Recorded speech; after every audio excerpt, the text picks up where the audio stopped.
Hello बच्चों, आज के इस लेक्चर में हम डिस्कस करने वाले हैं यूनिट्स ऑफ डायमेंशंस। इसके प्रीवियस लेक्चर में हम लोगों ने बात कर रखा है कि यूनिट्स क्या होते हैं, मेजरमेंट क्या होता है, डायमेंशंस क्या होती हैं और डिफरेंट फिजिकल क्वांटिटीज़ की डायमेंशंस हम कैसे निकालते हैं। ओके, तो let's start applications of dimensions या यूजेज ऑफ डायमेंशंस। ओके बच्चों, तो हम बात करेंगे uses of dimensions. Okay, uses of dimensions या फिर कह सकते हैं यूजेज या applications. Okay, applications of dimensions की बात करते हैं। गॉट दिस बच्चों, तो सबसे पहले हम बात करते हैं फर्स्ट यूज की या फर्स्ट एप्लीकेशन की। तो एप्लीकेशन नंबर फर्स्ट। ओके, तो फर्स्ट एप्लीकेशन क्या होता है, इसकी मदद से हम किसी भी इक्वेशन की करेक्टनेस को चेक कर सकते हैं। ओके, तो हम लिखते हैं टू चेक, फर्स्ट एप्लीकेशन है to check the correctness of an equation. किसी भी इक्वेशन की करेक्टनेस को हम लोग इससे चेक करते हैं। इसके लिए क्या करना होता है, कोई भी इक्वेशन होती है, जैसे मान लो कहीं पर लिख दिया गया h equal to half g t square लिखा हुआ है और you have to check whether this equation is correct और नॉट। तो किसी भी इक्वेशन में दो साइड होते हैं, left hand right hand side. ठीक है, तो हम क्या करेंगे, दिए गए इक्वेशंस में आने वाले लेफ्ट हैंड साइड का डायमेंशन फार्मूला लिख लेंगे सिंप्लीफाइड फॉर्म में और राइट साइड का भी डायमेंशन फार्मूला लिख लेंगे सिंप्लीफाइड फॉर्म में, और फिर चेक करेंगे कि क्या लेफ्ट हैंड साइड का डायमेंशन राइट हैंड साइड के डायमेंशन के एग्जैक्टली इक्वल है या नहीं है। अगर इक्वल है तो फिर हम कहेंगे कि वो इक्वेशन क्या है, करेक्ट है। ओके, तो हम लिखते हैं इसमें सिंस एल एच डी मतलब लेफ्ट हैंड डायमेंशन, एच क्या हाइट है बच्चों, तो हाइट का डायमेंशन फार्मूला क्या बताया गया, एल। और अगर हम आर एच डी लिखते हैं and are H D right hand side dimension, तो इसमें क्या हो जाएगा बच्चों, हाफ। कोई भी प्योर रेशियो है, प्योर नंबर है तो वो डायमेंशन लेस होता है। और जी क्या है, ग्रेविटेशनल एक्सीलरेशन है, तो ग्रेविटेशनल एक्सीलरेशन का फार्मूला क्या होता है, एक्सीलरेशन का ही होता है एल टी की पावर -2 और इंटू में टाइम का स्क्वायर है तो टी स्क्वायर। तो देखेंगे टी की पावर -2 टी की पावर +2 ओवरऑल टी की पावर 0 हो जाएगा। तो आर एच डी जब सिंप्लीफाई करोगे तो क्या मिलेगा, एल ही मिलेगा। तो आप लिखेंगे since L H D equal to R H D, क्योंकि L H D R H D के इक्वल है, hence the given equation is dimensionally correct, is dimensionally correct, यानी कि डायमेंशन के हिसाब से ये इक्वेशन क्या है, करेक्ट है। गॉट दिस बच्चों, तो this is the first application of dimension. ये डायमेंशन की सबसे पहली एप्लीकेशन हो जाती है कि किसी भी इक्वेशन की हम करेक्टनेस को चेक करते हैं। क्लियर है, कोई दिक्कत बच्चों, यहाँ तक बात समझ में आ गई। एक और इलस्ट्रेशन ले लेता हूँ मैं। जैसे अगर आपसे कह दिया गया कि भाई आप बताइए कि कोई भी इक्वेशंस है, जैसे मान लो दे दिया गया काइनेटिक एनर्जी के equal to half m v square, इसे चेक करना वेदर डायमेंशनली करेक्ट और नॉट। तो इसमें भी हम क्या लिखेंगे प्यारे बच्चों, लेफ्ट हैंड डायमेंशन लिखेंगे। काइनेटिक एनर्जी हमने कहा था किसी भी प्रकार की एनर्जी है उसका डायमेंशन फार्मूला होता है एम एल स्क्वायर टी की पावर -2। ठीक है, और राइट हैंड का डायमेंशन लिख लीजिए। तो राइट हैंड का डायमेंशन हाफ तो डायमेंशन लेस हो गया, एम बचेगा मास। ठीक है, और बच्चों ये वेलोसिटी है तो एल टी की पावर -1 और उसका स्क्वायर लगा हुआ है। सिंप्लीफाई कर लेते हैं तो आर एच डी मिल जाता है आपको एम एल स्क्वायर टी की पावर -2। अब देखेंगे लेफ्ट हैंड साइड डायमेंशन जो आ रहा है वही राइट हैंड साइड का डायमेंशन आ रहा है, तो अब लिखेंगे since L H D equal to R H D, hence the above relation, hence the above relation is dimensionally correct, is dimensionally correct, मतलब ये डायमेंशन के हिसाब से क्या है, इक्वेशन करेक्ट है। गॉट दिस बच्चों, तो ये बात आपको अच्छे से समझ में आती है कि डायमेंशन की मदद से हम कैसे चेक करते हैं कि कोई भी इक्वेशन करेक्ट है या फिर इनकरेक्ट है। और अगर मान लो वो इक्वल नहीं आता है तो फिर हम कहेंगे कि वो क्या है, इनकरेक्ट है। गॉट दिस बच्चों, तो इस तरह से हम कह सकते हैं कि कोई भी इक्वेशन डायमेंशनली करेक्ट है या फिर इनकरेक्ट है। गॉट दिस, आइए इसी में हम सेकेंड एप्लीकेशन की बात करते हैं। तो ऐप 2 आपका हो जाता है, इसे हम लोग कहते हैं प्रिंसिपल ऑफ होमोजेनिटी। क्या कहा जाता है बच्चों, principle principle of homogeneity, principle of homogeneity of dimension. Okay, ये बेटा हम सेकेंड एप्लीकेशन के अंतर्गत ले रहे हैं इस कंसेप्ट को। तो पहले ध्यान से सुनेंगे, प्रिंसिपल ऑफ होमोजेनिटी। होमोजेनिटी का मतलब है समानता, एक जैसा, ठीक है। तो हम यहाँ पर लिखते हैं, इसके अकॉर्डिंग क्या होता है, according to this quantities, according to this quantities only having same dimensions, only having same dimensions can be added or subtracted। Clear है बच्चों? इसका मतलब ये हुआ कि केवल वही क्वांटिटीज आपस में ऐड या सब्ट्रैक्ट की जा सकती हैं जिनका डायमेंशंस क्या हो, सेम हो, और हम लिख सकते हैं वाइस वर्सा, ठीक है। और इसका उल्टा भी होगा, मतलब अगर दो क्वांटिटीज आपस में एडेड या सब्ट्रैक्टेड हैं then they will be dimensionally same, ठीक है। तो फॉर एग्जांपल अगर मैं बात करूं यहाँ पर, जैसे कहीं पर लिख दिया मैंने v equal to u plus AT लिखा हुआ प्यारे बच्चों। तो देखो यहाँ पर इस इक्वेशन में टोटली देयर आर 3 टर्म्स, एक टर्म ये हो गया, दूसरा टर्म ये हो गया, तीसरा टर्म ये हो गया, इक्वल साइन भी लगा हुआ है, बीच में कोई भी ऑपरेशन प्लस माइनस हो सकता है। इसका मतलब चूंकि u AT के साथ एडेड या सब्ट्रैक्टेड है, इसका मतलब u का डायमेंशन वही होगा जो AT का होगा, और बीच में इक्वल साइन लगा हुआ है, इसका मतलब v का डायमेंशन वही होगा जो u का होगा और जो AT का होगा। क्लियर है बच्चों? तो हम यहाँ पर देखेंगे, अगर आपसे पूछा जाए यहाँ पर कि भाई इसका मतलब ये हुआ प्रिंसिपल ऑफ होमोजेनिटी से कि जो डायमेंशन ऑफ v होगा वही बच्चों डायमेंशन ऑफ u होगा और वही डायमेंशन ऑफ AT होगा। क्लियर हो गई बात बच्चों? तो ये एक कंसेप्ट होता है, इस पर बेस हम एक क्वेश्चन ले लेते हैं। अगर कहीं पर दिया गया इफ सपोज दैट दे दिया गया v equal to ax plus b upon c minus t लिखा हुआ है, जहां पर a b और c कांस्टेंट है, where a b and c are constants, then find dimensions of a b and c। तो ये क्वेश्चन हो गया। तो बच्चों देखो, चूंकि t जो है c के साथ सब्ट्रैक्टेड है, इसका मतलब c का डायमेंशन वही होगा जो t का होगा। तो यहाँ पर हम सोल्यूशन में लिख पाते हैं बच्चों कि since dimension of c will be same as dimension of t, और t का डायमेंशन आप जानते हैं t होता है कैपिटल T, इसका मतलब इस पूरे टर्म का भी डायमेंशन क्या है, t है। Clear, got this?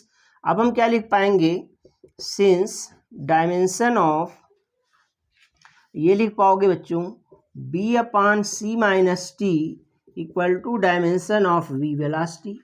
तो इसका मतलब हो जाएगा, हम लिख पाएंगे यहाँ पर कि dimension of b equal to हो जाएगा बच्चों डायमेंशन ऑफ v, और इधर अपान में उधर जाके इनटू में हो जाएगा dimension of c minus t। तो बच्चों ध्यान दो, डायमेंशन ऑफ b क्या आ जाएगा, वेलोसिटी का तो डायमेंशन lt की पावर -1 है, इनटू में c माइनस टी का वही है जो t का है, तो ये हो गया t प्यारे बच्चों। तो आप देख पाएंगे t1 t माइनस कैंसिल हो गया, तो इसका डायमेंशन फार्मूला क्या आ गया, ओवरऑल मिला करके l आ गया। इसका मतलब b का डायमेंशन क्या है, l है। गॉट दिस प्यारे बच्चों? तो b का डायमेंशन आ गया क्या है, l है, ठीक है। अब बचा अपने पास b और c का पता चल गया, a बच रहा है, तो इसको भी हम यहाँ पर सॉल्व कर लेते हैं लाइक दिस। हम क्या लिखेंगे, since dimension of ax equal to हो जाएगा डायमेंशन ऑफ v।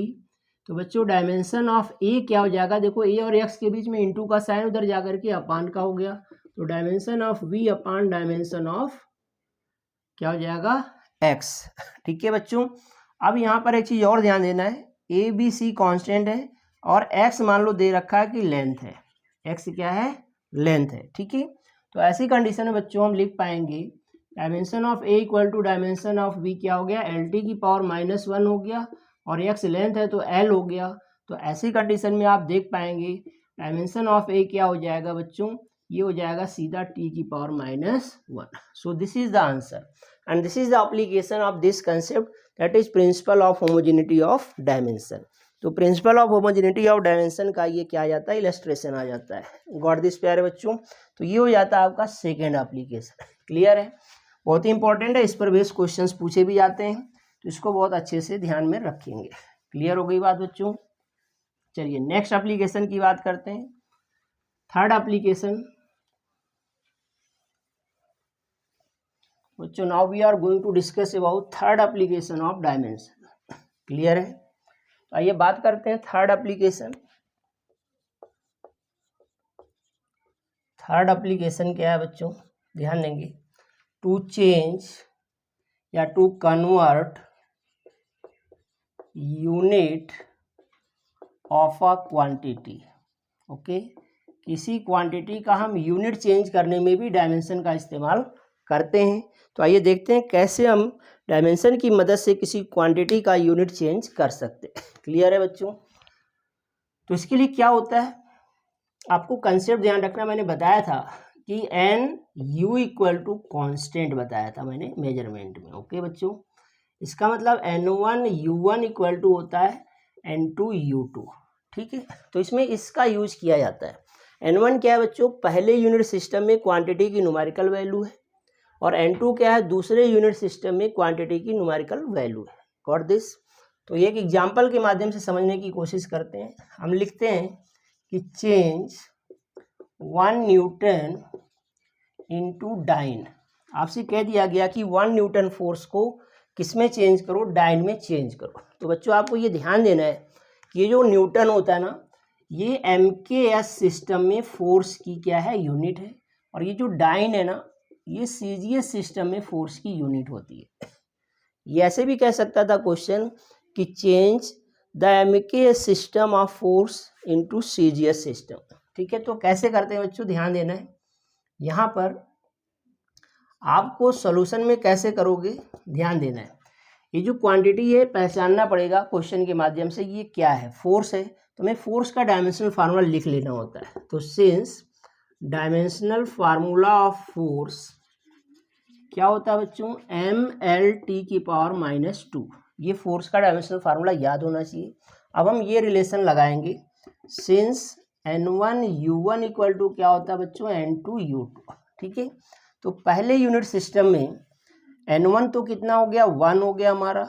U1 की जगह पर हम लिखेंगे पहले यूनिट सिस्टम में, तो ये आ जाएगा M1 L1 T1 की पावर -2 इक्वल टू N2 आपको निकालना है, और ये लिख लेंगे M2 L2 T2 की पावर -2।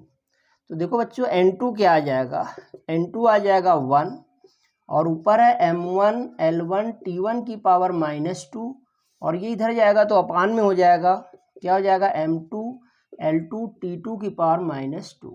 ओके, अब इनको एक साथ रख लेते हैं, तो N2 इक्वल टू हो जाएगा N1 की वैल्यू है 1, इसको लिख सकते हो बच्चों M1 अपान M2 इंटू में L1 अपान L2, और इंटू में आ जाएगा T1 अपान T2 की होल पावर -2। इसको बच्चों इतना करना पड़ेगा, ये हर क्वेश्चन में यहाँ तक सेम जाना होगा। सबसे पहले आपको क्वांटिटी पहचाननी पड़ेगी, जिसे कन्वर्ट करना वो कौन सी क्वांटिटी है, फिर उसका डायमेंशनल फार्मूला आपको याद रखना होगा, फिर सीधा N2 equal to N1 times पहले यूनिट सिस्टम में डायमेंशनल फार्मूला अपान दूसरे यूनिट सिस्टम में डायमेंशनल फार्मूला, फिर इसको सिंप्लीफाई कर लेंगे। तो आइए देखते हैं, N2 इक्वल टू हो जाएगा बच्चों 1, तो आज इट इज रखना है। बताओ पहले यूनिट सिस्टम में मास किस में रहेगा, तो MKS सिस्टम में मास क्या होता है बच्चों, kg रख लिया, अपान CGS सिस्टम में मास की यूनिट क्या होती है, ग्राम रख लिया, और इनटू में लेंथ MKS में क्या होता है, मीटर, CGS में क्या होता है, सेंटीमीटर, इसी तरह समय क्या होता है, सेकेंड, और CGS में भी समय क्या होता है, सेकेंड, और इसकी पावर क्या है बच्चों, -2 है। Got this. अब इसी को हमें क्या करना होता है, सिंप्लीफाई करना होता है। इसके लिए क्या करना है, N2 इक्वल टू 1 रख लिया मैंने, बड़ी वैल्यू को छोटे में कन्वर्ट करो, तो 1 kg में कितने ग्राम होते हैं, 10⁻³ ग्राम अपान ग्राम। ऐसे 1 मीटर में कितने सेंटीमीटर, 10⁻² सेंटीमीटर अपान सेंटीमीटर, और इधर सेकेंड अपान सेकेंड की पावर -2। तो देखो ग्राम से ग्राम कट जाएगा, सेंटीमीटर से सेंटीमीटर, सेकंड से सेकंड, जो बचता बचा लेते हैं। 1 बचा, इंटू में 10 की पावर 3 बचा, 10 की पावर 2 बचा, और ये 1 की पावर -2 1 ही आने वाला है। तो ओवरऑल n2 क्या आ गया बच्चों, 10 टू द पावर 5 आ गया। क्लियर है, यानी कि सेकेंड यूनिट सिस्टम में न्यूमेरिकल वैल्यू पता चल गई। तो हम लिख पाएंगे hence 1 newton equal to 10 to the power 5 dyne. Got this बच्चों। तो this is the illustration based on this application, that is how to convert unit system of a physical quantity। किसी फिजिकल क्वांटिटी के unit system को हम कैसे convert करते हैं। I think ये बात समझ आ गई होगी। एक और इलस्ट्रेशन लेते हैं इसी कंसेप्ट पर बेस्ड, ताकि ये और ज़्यादा क्लैरिटी आ जाए। फिर हम लोग नेक्स्ट एप्लीकेशन ऑफ डायमेंशन की बात करेंगे बच्चों, ठीक है। तो आइए एक इसी एप्लीकेशन का और हम लोग इलस्ट्रेशन लेते हैं। तो ध्यान दो बच्चों, नेक्स्ट इलस्ट्रेशन की बात हम करते हैं। जैसे हमने कह दिया चेंज 1 जूल इनटू अर्ज, मतलब जूल को अर्ज में चेंज करना है। तो ये जो जूल है बच्चों, ये क्या होता है, एनर्जी या वर्क डन का यूनिट है। तो वर्क डन इन MKS होता है जूल, और वर्क डन इन CGS होता है क्या, अर्ज। समझ आ गई बात। अब हमें वर्क डन का डायमेंशनल फार्मूला पता होना चाहिए। तो हम लिखेंगे since dimensional formula of work done क्या होता है बच्चों, याद रखना होगा ml² T की पावर -2, और ये एनर्जी के लिए भी इस्तेमाल होता है, ठीक है। और N1 की वैल्यू यहाँ पर क्या हो गई, 1 हो गई। आपको N2 निकालना है, ठीक है। तो हम लिखते हैं since N1 U1 equal to क्या बताया गया, N2 U2। Got this. तो बच्चों N1 की वैल्यू क्या हो गई, 1। U1 की वैल्यू इसी में सब जगह 1 1 लगा देंगे। तो M1 L1² T1 की पावर -2। N2 आपको फाइंड आउट करना है। U2 की जगह पर हो जाएगा M2 L2² और T2 की पावर -2। तो N2 निकालना, ये इधर आ जाएगा। तो N2 इक्वल टू क्या हो जाएगा, 1 ब्रैकेट में M1 L1² T1 की पावर -2, और अपान में आ जाएगा बच्चों M2 L2² T2 की पावर -2। सिंप्लीफाई कर लेते हैं। तो N2 इक्वल टू हो गया 1, यहाँ पर आ जाएगा बच्चों M1 अपान M2 एक साथ किया, L1 अपान L2 का होल स्क्वायर किया, और T1 अपान T2 की होल पावर -2 किया। फिर से वही काम करना है। यहाँ पर देखो बच्चों MKS में मास क्या होता है, kg, CGS में मास क्या होता है, ग्राम। फिर लेंथ क्या होता है MKS में, मीटर। CGS में क्या होता है, सेंटीमीटर। और समय MKS में क्या होता है, सेकेंड। और CGS में भी क्या होता है, सेकेंड। होल पावर क्या है, -2। Got this. तो N2 इक्वल टू आ जाएगा बच्चों 1। kg को ग्राम में बदलोगे 10 पावर 3 ग्राम हो गया, अपान ग्राम हो गया। इसी तरह मीटर को सेंटीमीटर बदलोगे 10 की पावर 2 सेंटीमीटर, अपान में सेंटीमीटर हो गया। और इधर सेकेंड अपान सेकेंड ही रहने दो, और पावर -2 हो गया। सेकेंड से सेकेंड कट गया, सेंटीमीटर से सेंटीमीटर, ग्राम से ग्राम। जो बचता है यहाँ पर लिख लेते हैं ध्यानपूर्वक।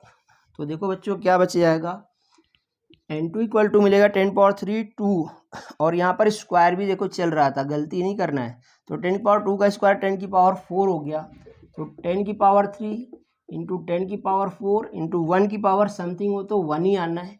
यानी कि N2 कितना आ गया बच्चों, 10 टू द पावर 7 आ गया। इसका मतलब 1 जूल इक्वल टू हो गया 10 टू द पावर 7 अर्ज आ गया। क्लियर है बच्चों। तो इस तरह से आपने देखा कि MKS से CGS में हमने डिफरेंट क्वांटिटीज को क्या कर लिया, कन्वर्ट कर लिया। Got this. So this was the another illustration based on the application number 3rd। Let's go about next application of dimension. Dimension के अगली एप्लीकेशन पर आते हैं बच्चों।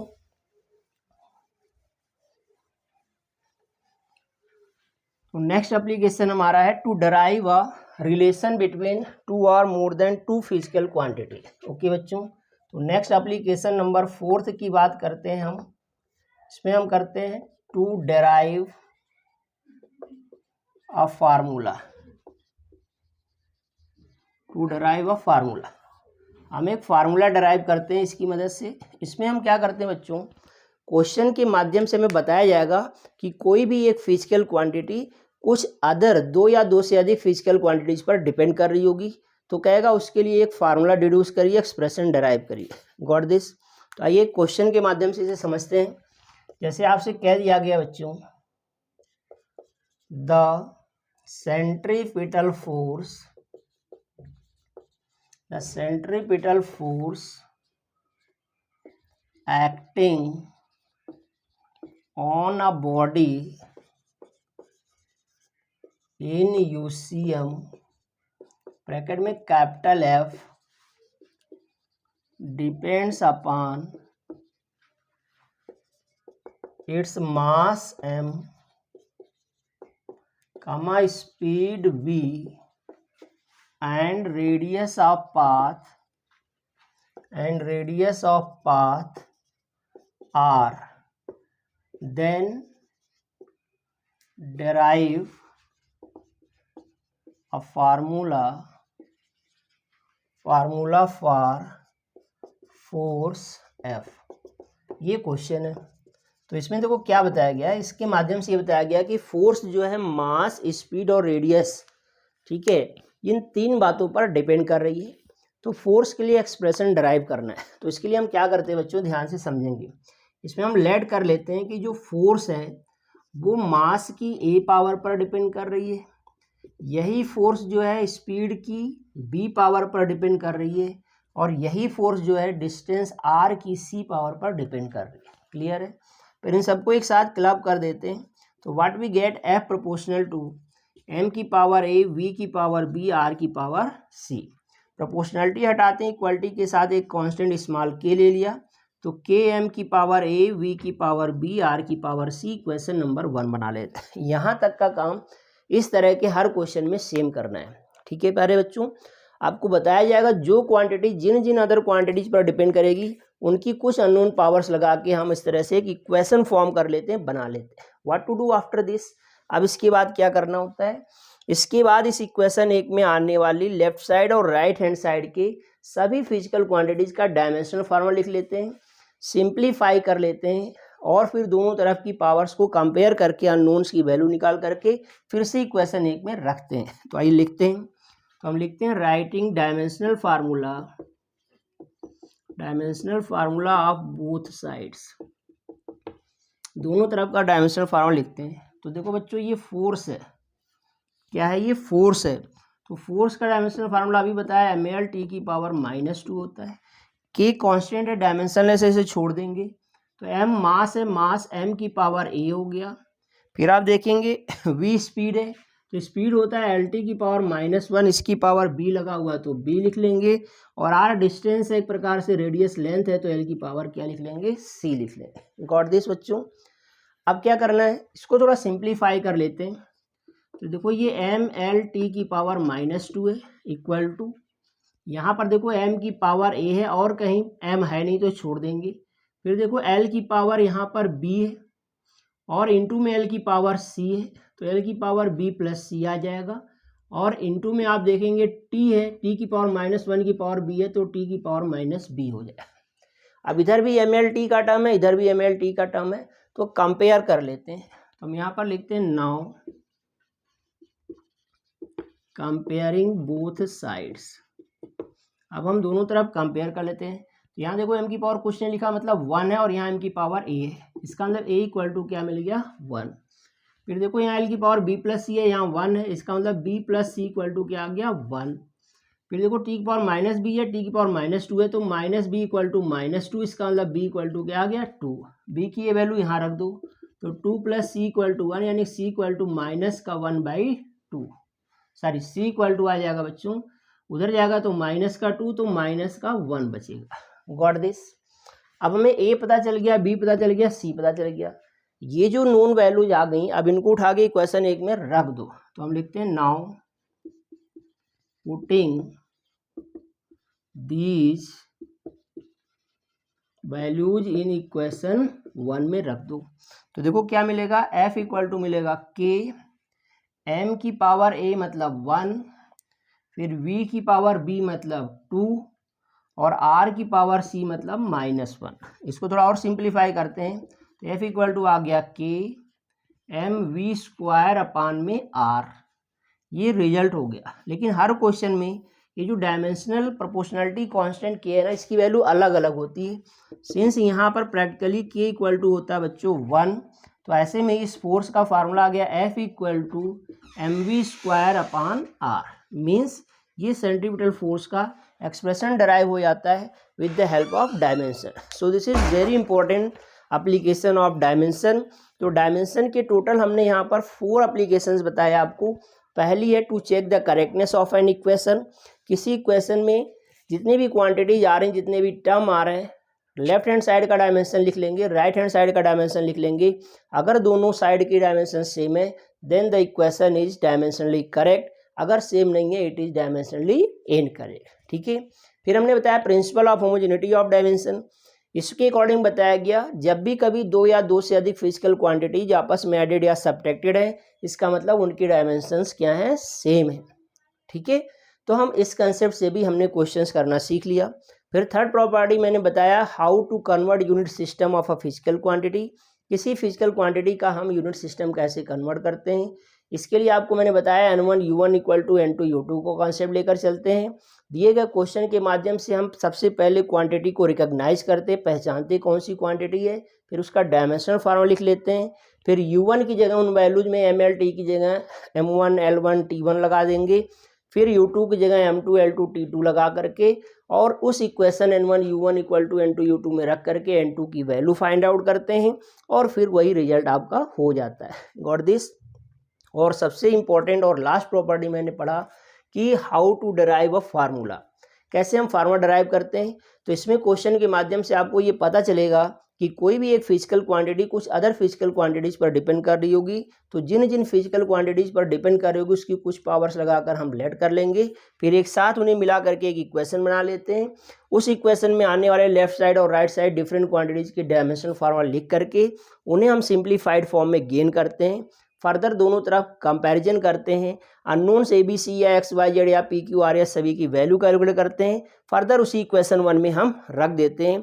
तो प्रोपोर्शनलिटी कांस्टेंट K के टर्म में एक रिलेशन पता चल जाता है। अलग अलग क्वेश्चन में K की वैल्यू अलग अलग होती है, जो प्रैक्टिस बेस्ड है। अगर नहीं भी आता तो आप K के टर्म में रहने दें, that will be your correct answer. Okay बच्चों, तो आज के लेक्चर में इतना ही। मिलते हैं नेक्स्ट लेक्चर में कुछ इंपॉर्टेंट PYQs के साथ जो JEE नीट और बोर्ड तीनों को कवर कर रहे होंगे based on application of dimensions. तब तक के लिए इतना रिवाइज करिए। थैंक यू सो मच, धन्यवाद।